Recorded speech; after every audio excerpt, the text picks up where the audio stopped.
Assalamualaikum warahmatullahi wabarakatuh. Halo teman-teman, perkenalkan nama aku Nadira Novia Ramadhani. Di sini aku semester 3, kelas A dengan NIM 22.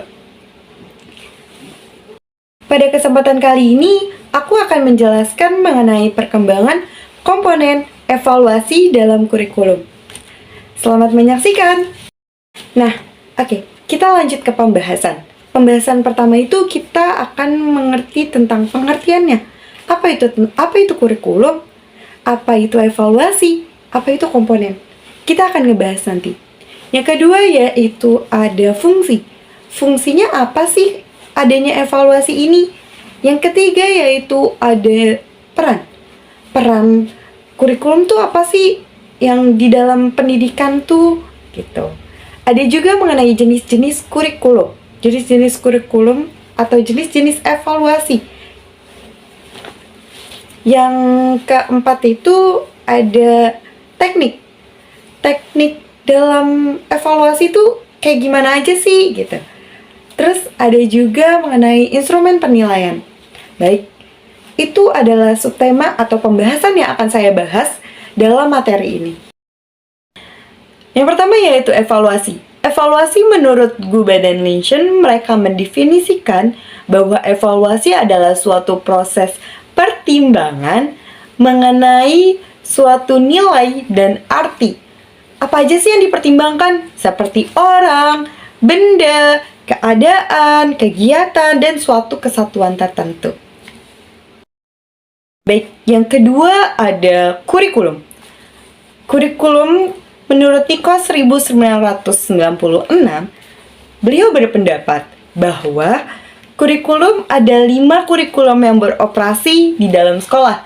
Yang pertama yaitu ada kurikulum resmi, yang kedua itu ada kurikulum operasional, yang ketiga yaitu ada kurikulum tersembunyi, yang keempat itu ada kurikulum nol, yang kelima yaitu ada kurikulum ekstra. Yang pertama itu ada kurikulum resmi kan? Nah, kurikulum resmi ini adalah kurikulum yang sudah diresmikan dan sudah terdapat materinya. Sedangkan yang kedua yaitu ada kurikulum operasional. Kurikulum operasional adalah kurikulum yang diterapkan di dalam kelas. Yang ketiga yaitu ada kurikulum tersembunyi. Kurikulum yang dimana itu adalah suatu hal yang dinilai melihat dari nilai norma, kedisiplinan. Yang keempat yaitu ada kurikulum nol, di mana kurikulum ini adalah kurikulum yang tidak diajarkan. Yang kelima yaitu ada kurikulum ekstra, di mana kurikulum ini, pembelajaran ini yang tidak ada di dalam mata pelajaran. Ada yang berpendapat bahwa kurikulum dibagi menjadi 3, yaitu ada kurikulum tradisional, di mana kurikulum ini adalah suatu bidang studi yang diajarkan oleh lembaga pendidikan. Yang kedua adanya ini, kurikulum modern. Kurikulum ini adalah sebagian bidang studi bagian kecil dari isi kurikulum yang diajarkan untuk para peserta didik, untuk diajarkan agar mendapatkan aktual yang baik di dalam kelas, sekolah, maupun di luar sekolah yang merupakan tanggung jawab dari sekolah. Yang ketiga yaitu ada kurikulum masa kini. Kurikulum masa kini yaitu adalah suatu sistem yang merupakan suatu tujuan, isi, evaluasi yang saling berkaitan. Evaluasi kurikulum adalah suatu proses mempertimbangkan yang untuk memberi suatu nilai dan arti terhadap tujuan, isi, hasil yang diusahakan oleh suatu pendidikan, di mana yang dirancang para peserta didik baik dalam kelas maupun di luar kelas. Baik, selanjutnya yaitu adalah komponen. Komponen dibagi menjadi 6. Yang pertama yaitu ada komponen tujuan. Komponen tujuan adalah berhubungan erat dengan arah atau hasil yang diharapkan. Yang kedua yaitu komponen isi adalah komponen yang didesain untuk mencapai komponen tujuan. Apa aja sih yang ada di dalam komponen isi itu? Ada pengetahuan, ada nilai, ada pengalaman, ada kreativitas yang dikembangkan ke dalam suatu perkembangan untuk mencapai suatu tujuan yang ada di dalam komponen tujuan itu.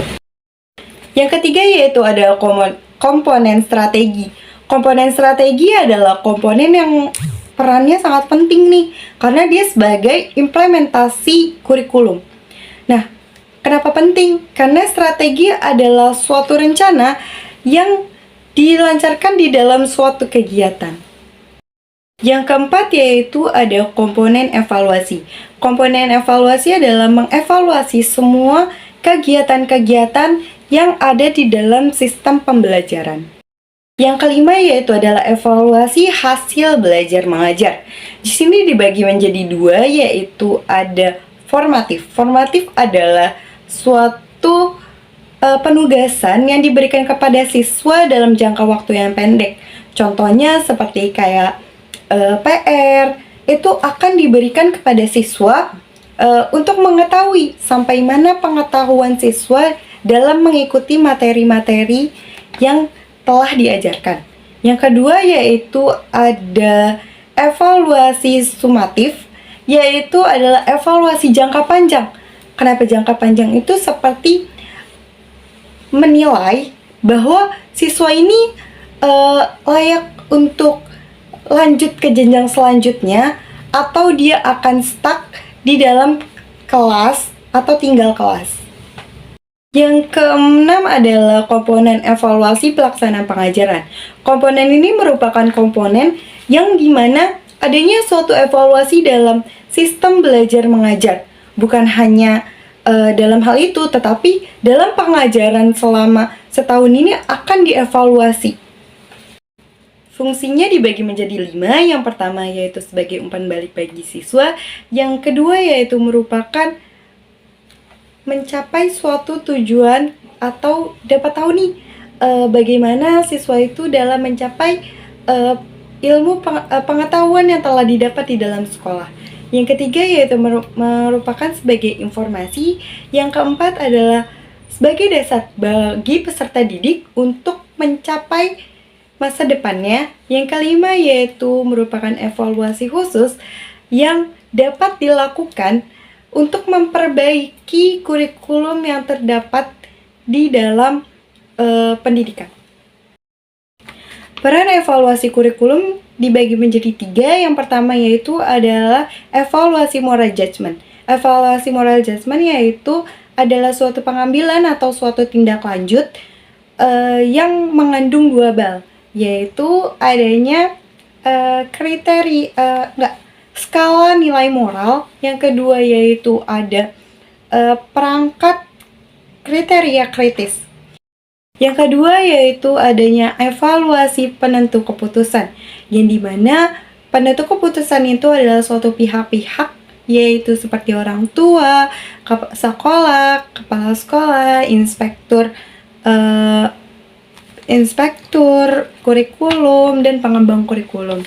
Yang ketiga yaitu ada evaluasi konsensus, yaitu konsensus merupakan suatu kerangka kerja yang dimana untuk menindaklanjuti tujuan-tujuan khusus yang ingin dicapai. Jenis-jenis evaluasi. Evaluasi dibagi menjadi 4. Yang pertama yaitu adanya evaluasi reflektif. Evaluasi ini merupakan evaluasi yang menggunakan ide, di mana ide itu akan terus berkembang dan tidak akan ada matinya. Terus berkembang setelah perkembangan zaman, maka dia akan terus berkembang ide itu. Yang kedua yaitu adalah evaluasi rencana. Evaluasi rencana adalah evaluasi yang pada sekarang ini banyak digunakan karena banyaknya perubahan dari teknologi itu sendiri. Yang ketiga yaitu ada evaluasi proses. Evaluasi proses itu adalah evaluasi yang biasa disebut dengan implementasi kurikulum. Kenapa bisa disebut sebagai itu? Karena dia sudah menduduki kedudukan seperti hasil, ide, dan proses yang ada di dalam kegiatan kurikulum. Evaluasi hasil. Evaluasi hasil adalah evaluasi tertua yang ada di evaluasi ini. Nah, menurut Tyler, evaluasi hasil ini adalah evaluasi di mana ide, implementasi, dan keaktivitasan siswa itu terus berkembang. Teknik evaluasi kurikulum itu pada umumnya itu seperti merancang, mempersiapkan, mencari, mengumpulkan informasi. Yang keempat yaitu menganalisis. Yang kelima yaitu membuat konklusi. Yang keenam yaitu adalah membuat rekomendasi. Yang ketujuh yaitu memanfaatkan hasil evaluasi. Menurut Hermana Somantri, tahun 2019, teknik dan tahap evaluasi kurikulum itu dibagi menjadi 9. Yang pertama yaitu adanya mengecek atau mempelajari kurikulum yang sudah ada. Yang kedua yaitu adalah latar belakang. Di mana latar belakang ini kenapa kurikulum ini harus direvisi. Yang ketiga yaitu adanya penentuan penulisan pertanyaan. Yang keempat yaitu merancang. Yang kelima yaitu adanya pengumpulan data atau informasi. Yang keenam yaitu ada analisis data dan informasi. Yang ketujuh yaitu adanya kesimpulan. Yang kedelapan yaitu menginformasikan hasil. Yang kesembilan yaitu memanfaatkan kurikulum yang telah direvisi. Instrumen evaluasi pembelajaran yang pertama yaitunya ada tes objektif. Tes objektif ini adalah tes tertulis yang dimana seorang siswa harus dituntut untuk memberikan jawaban atau isian singkat yang ada di dalamnya. Nah, jenis-jenis